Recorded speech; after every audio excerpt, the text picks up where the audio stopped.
La parole est à Monsieur Dominique Potier. Merci Monsieur le Président. Ma question s'adresse à Monsieur le Premier ministre. Le Salon de l'agriculture cette année, c'est une alerte et un appel. Et sur l'alerte des 1,3 million d'agriculteurs, de paysans qui, pour ceux qui n'ont pas de patrimoine, du moins vivent une retraite dans l'indignité, les réponses que nous avons entendues ne sont pas satisfaisantes. Elles ne peuvent pas être satisfaisantes. Je voudrais rappeler simplement pour la vérité des faits que le groupe communiste, le groupe socialiste, c'est la proposition Perrot, c'est la proposition Chassaigne, ont proposé des processus législatifs. Nous proposons dans nos amendements des solutions de financement. J'en donnerai simplement deux, mais il y a tout un panel de propositions. Il y en a une qui vise simplement à augmenter la cotisation de ceux que vous exonérez aujourd'hui de cotisation en augmentant leur part de solidarité. Il y a là des marges de manœuvre importantes. L'autre, qui représenterait 3% de ce qui est attendu pour la dignité des retraites agricoles, c'est tout simplement une taxation des revenus du capital. 3% de cette taxation suffirait à satisfaire le besoin, la dignité des paysans agricoles. Donc je voulais redire ce point-là, et il n'est pas possible, dans l'état de fracturation de notre société où nous sommes, que le Parlement, ses propositions réunies sur tous les rangs sur cette question-là, fassent l'objet d'une fin de non-recevoir, car il y aurait un diktat du président de la République.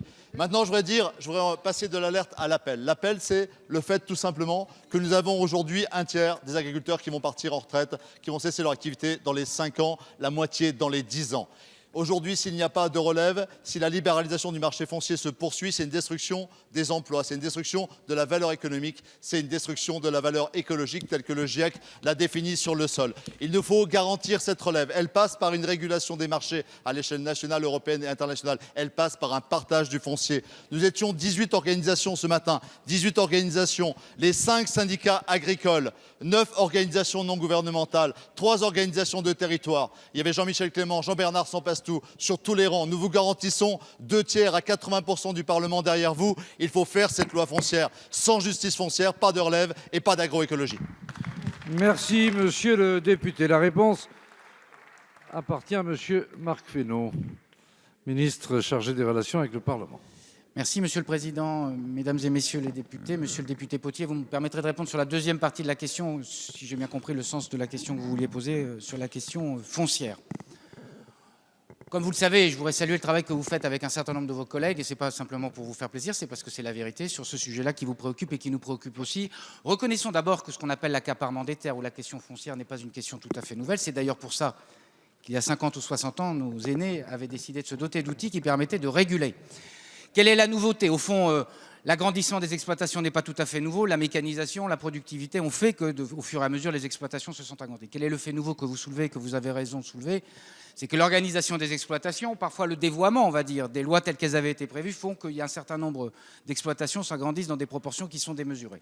Il y a un certain nombre d'éléments qui sont sur la table. Je voudrais rappeler que le ministre de l'Agriculture a décidé de lancer un certain nombre de groupes de travail auxquels vous participez, sur un certain nombre de sujets que vous levez, auxquels vous pouvez contribuer, puisqu'il y a des contributions sur lesquelles vous contribuez et qui permettront de travailler à la fois sur les questions de fiscalité, les questions de transmissibilité des exploitations, les questions d'outils de régulation qui soient plus en adéquation avec les sujets et les sociétés qui sont en train de se créer, qui peuvent essayer de dévoyer les choses.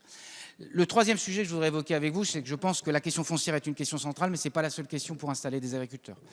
Et vous le savez, la question pour installer des agriculteurs, c'est de leur garantir du revenu, et c'est de faire en sorte qu'on puisse reprendre des exploitations dans des conditions qui soient économiquement viables. La deuxième question qu'il faut qu'on se pose aussi, c'est la transmissibilité des exploitations. Et ça n'est pas qu'une question foncière. Il y a des outils de production qui ne sont pas capables. Et c'est là qu'on aura besoin sans doute d'éléments et de sociétés de portage qui permettront de le faire.